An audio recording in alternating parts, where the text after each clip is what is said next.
Welcome back to the channel, guys. Today is Wednesday, a beautiful day to sit inside, grab a massive cup of coffee, and obsess over our favorite messy soap characters. We have so much to talk about today, and honestly, my brain is still spinning from all the preview clips and spoilers we just got. So let's not waste any time and just dive right into the absolute madness that is Port Charles right now. So let's start with Wednesday, April 8th. Tomorrow's episode is looking like a total roller coaster. And I mean that in the most stressful way possible. First off, let's talk about this date night situation.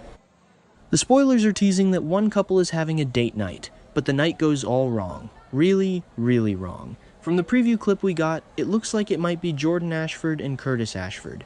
We see them getting all cozy and alone together. Jordan is peering over his shoulder, looking at something with him. It's sweet, it's a nice moment, but you just know it's not going to last. Because, let's be real here, when do Curtis and Jordan ever just get to have a nice, quiet evening without the universe throwing a massive wrench into it? Never. That's when. And honestly, I'm a little worried. A few episodes ago, everything seemed somewhat stable between them. But now I'm looking at the timeline and remembering that massive car crash disaster that's looming over Port Charles. We saw the crashed car with the engine on fire in the weekly promo. Is it Curtis and Jordan? Is their cozy date night going to end in a fiery wreck? Okay, maybe I'm being too dramatic, but you get what I mean. The writers love to build these two up just to tear them down. But wait, Carly and Valentine were also seen driving at night looking super stressed in that same promo, so maybe the crash is them? I don't know, I'm changing my mind. Maybe Curtis and Jordan just get interrupted by some normal, boring Port Charles emergency. But still, it's frustrating to watch them constantly get interrupted. Just let them be happy for 5 minutes. And then we have Trina. Sweet, stressed out Trina Robinson. So, in tomorrow's episode, we see Trina confessing how nervous she is to perform in front of everyone. I'm guessing this performance is at the Charlie's Pub reopening? It makes sense. But she is just visibly shaking. Just so nervous. And who is right there to support her? Gio Palmieri. He just steps right up, extends a hand, and says they can get through this together. It's a cute moment. A really cute moment. Short punches, just pure support. But wait, let me just pause here. What is Gio actually doing? I mean, he's supposed to be dating Emma Scorpio Drake, right? We know they have that disastrous date night coming up, and then he's supposedly taking Emma to New York City for a Broadway getaway to make up for it. So, why is he holding Trina's hand and looking deeply into her eyes? Is he just being a good friend? Or are the writers trying to test the waters for a new triangle? Honestly, I kinda like him with Trina. No, wait, I take that back. Trina has enough going on. She and Kai Taylor are literally hiding the secret about who shot Drew Kane.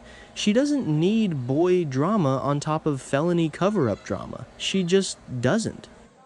And Willow Kane is already sniffing around, probably getting ready to confront Trina and Kai to keep them quiet. Trina is under so much pressure right now. The girl just needs to sing her song or do her performance and go home.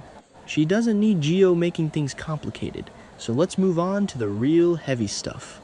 Dante Falconeri. Detective Dante is finally waking up and smelling the coffee. He knows something is up with Lulu and Rocco, and tomorrow he demands the truth.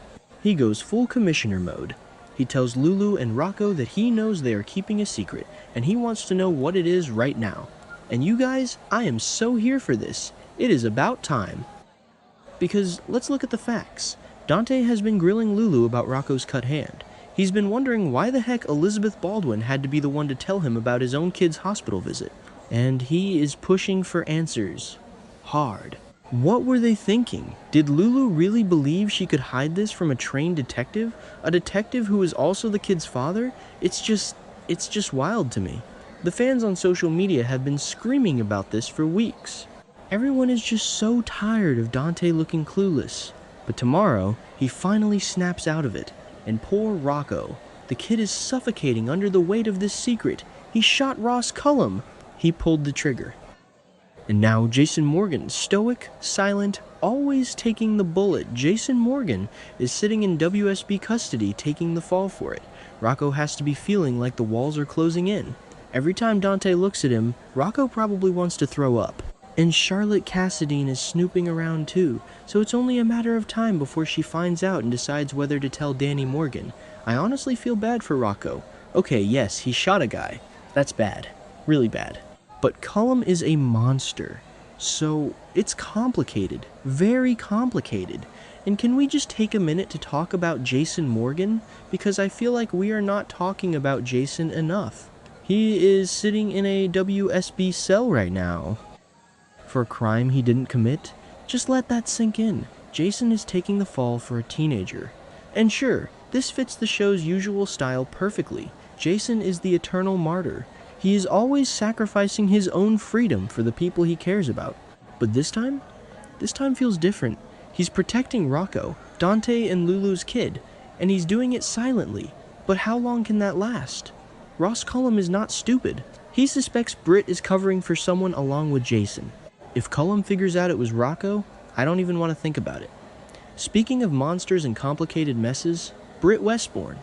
My girl Britt cannot catch a break. She just can't. In tomorrow's episode, she faces a tough ultimatum. She sits down and listens as Cassius Faison, who is still parading around town as fake Nathan West, which is just gross by the way, gives her a demand. He tells her she either delivers or she's on her own. And the tone he uses? It is harsh. It is cold. It is nothing like Nathan's usual voice. And honestly, that detail just gave me chills. Because for weeks, Cassius has been doing this creepy imitation of Nathan, trying to fool everyone. But in this moment with Britt, the mask slips. The real Cassius comes through, and it's terrifying. Britt knows his true identity. She knows he's a fraud, but she's also trapped. Cassius is warning her that Jen Sidwell has been dropping hints about her needing to be dealt with. Sidwell wants her gone, permanently. He literally ordered someone to get rid of her, permanently, at Marco's funeral. So Britt is sitting there, backed into a corner. On one side, she has Cassius and Sidwell threatening her life. On the other side, she has Ross Cullum refusing to give her any more of her medication until she tells him who shot him on Pier 55. She is completely trapped. She needs those meds, but she also knows, or is about to figure out, that Rocco is the shooter. Is she really going to hand a teenager over to a psycho like Cullum just to get her pills? No. Britt is better than that. At least, I hope she is. Maybe she'll just expose Cullum for murdering Marco Rios and blow the whole thing up. Yes! Do it, Britt! Just burn it all down! Okay, let me pull myself back on track here. I'm rambling. Let's talk about Brooklyn Quartermain and Lucy Coe. Because the spoilers say Brooklyn gets caught up with Lucy tomorrow, and she is not pleased by Lucy's report. Brooklyn actually snaps and declares that Lucy can't operate a business this way. And you know what? Brooklyn is right. Lucy is a chaotic mess on her best days. Deception is supposed to be this massive, successful company, but Lucy runs it like a circus. A literal circus. But I also think Brooklyn's reaction is about more than just business.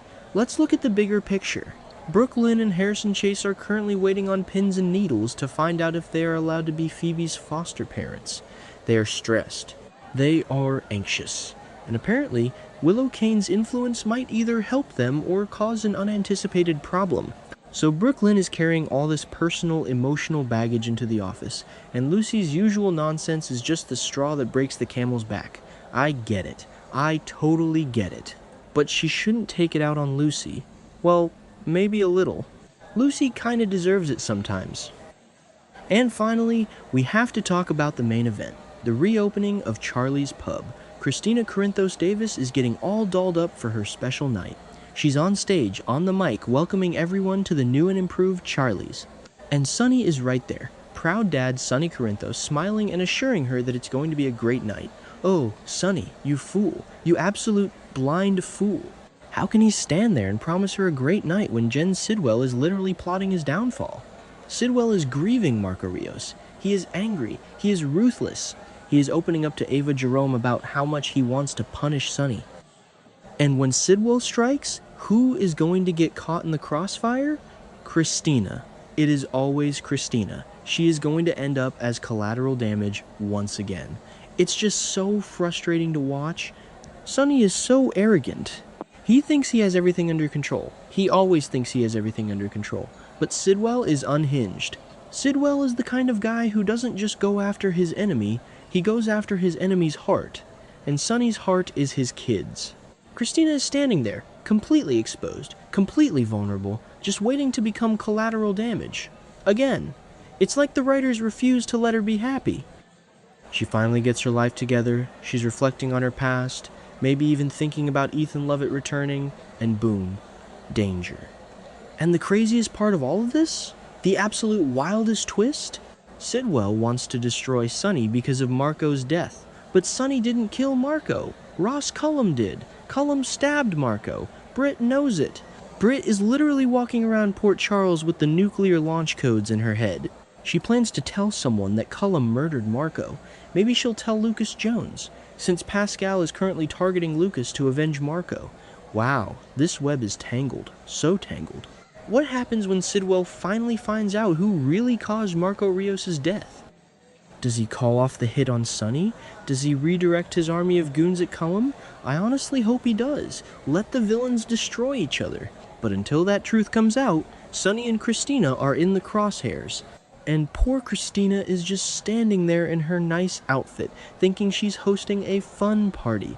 It makes me sick to my stomach, honestly. Who actually believes this is going to end well? Nobody. That's who. I don't know, guys.